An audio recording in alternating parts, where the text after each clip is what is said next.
Oke guys, selamat datang kembali di channel Guru MTK. Kali ini saya akan membahas tentang 5 tips mendapatkan beasiswa untuk kuliah S1.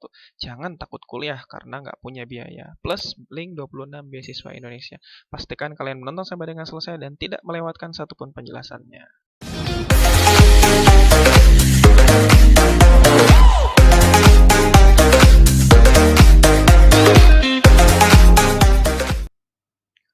Oke, yang pertama saya akan buka dengan menjelaskan apa itu beasiswa. Beasiswa atau scholarship menurut Wikipedia adalah bantuan keuangan yang diberikan kepada perorangan yang bertujuan untuk digunakan demi keberlangsungan pendidikan yang ditempuh. Jadi intinya, beasiswa itu adalah bantuan pendidikan, baik berupa nanti untuk bantuan biaya kuliah ataupun bantuan berupa untuk biaya kehidupan sehari-harinya. Di Indonesia sendiri, beasiswa ada beberapa macam. Yang pertama, seperti yang kalian tahu, adalah KIP Kuliah. Ini adalah program pemerintah dalam melanjutkan program bidik misi yang sukses selama 9 tahun terakhir, dimulai pada tahun 2010 yang diinisiasi oleh Bapak M. Nuh pada masa pemerintahan Presiden Bapak Susilo Bambang Yudhoyono. KIP Kuliah ini diterapkan untuk menyempurnakan program bidik misi, bertujuan agar sasaran penerima bantuan dari pemerintah ini lebih luas dan lebih pasti lagi. Oke? Jadi KIPK ini prioritasnya di perguruan tinggi mereka-mereka yang sudah memiliki KIPK di SLTK. Jadi KIP kuliah ini bagi mereka-mereka yang sudah dapat KIP ketika di SMA-nya itu akan jadi prioritas utama, gitu kan. Tapi tidak menutup kemungkinan kalian-kalian yang baru mendaftar KIP kuliah ketika baru mau kuliah, gitu kan. Tapi bagi kalian yang sekiranya tidak berkesempatan untuk mendaftar di KIP kuliah, bagaimana sih untuk tetap bisa dapat beasiswa? Masih banyak beasiswa. Ada yang disebut dengan PPA dan BBM. PPA adalah peningkatan prestasi akademik dan BBM adalah bantuan belajar mahasiswa. Lebih lengkapnya bisa kalian klik linknya nanti saya tuliskan di deskripsi. Oke, yang pertama PPA dan BBM. Catat, jangan sampai lupa. Yang kedua, bagi kalian yang tinggal di Provinsi Jawa Barat, Pemprov Jabar memberikan beasiswa dengan judul Jabar Future Leaders. Nah, beasiswa ini untuk S2, S1, dan S3. S1, S2, S3 dibantu oleh pemerintah dengan persyaratan yang bisa kalian cek nanti linknya ada di deskripsi. Yang terakhir berupa Yayasan Beasiswa Jakarta. Ini pun sama seperti beasiswa Pemprov Jabar, ini pun dari Pemprov DKI. Lanjut lagi. Ini dia. Silakan kalian cek di website indbeasiswa.com.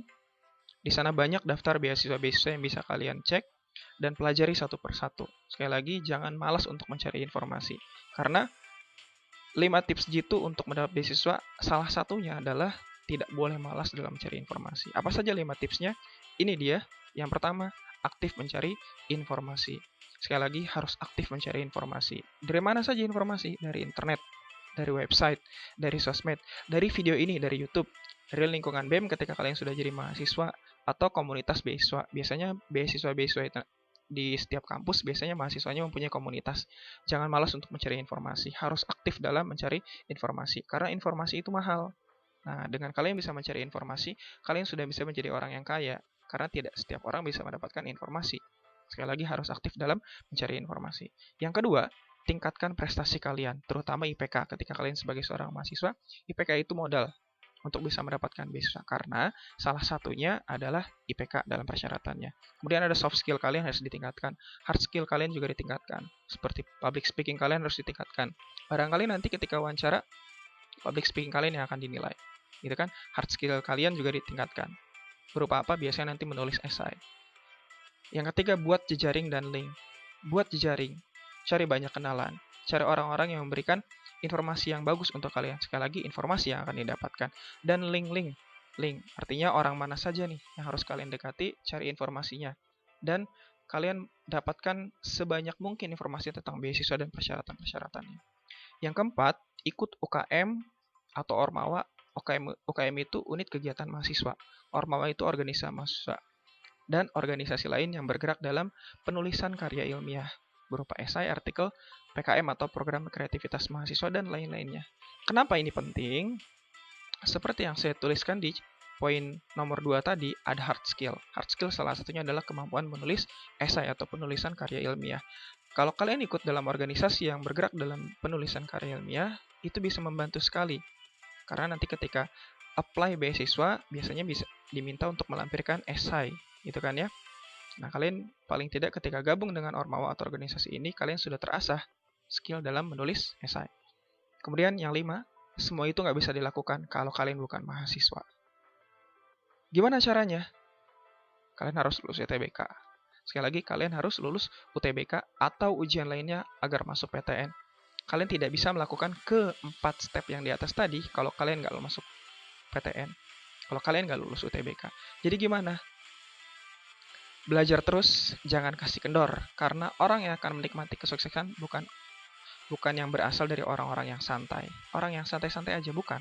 Tapi mereka yang bersungguh-sungguh dan bekerja keras. Jadi, pesan dari saya, mulai dari sekarang belajar yang keras, jangan santai-santai. Karena masa depan kalian sendiri yang menentukan. Oke, cukup sekian dulu. Semoga video ini bermanfaat. Jangan lupa like, share, dan juga subscribe channel Guru MTK. Terima kasih sudah menonton. Sekian, terima kasih. Assalamualaikum warahmatullahi wabarakatuh.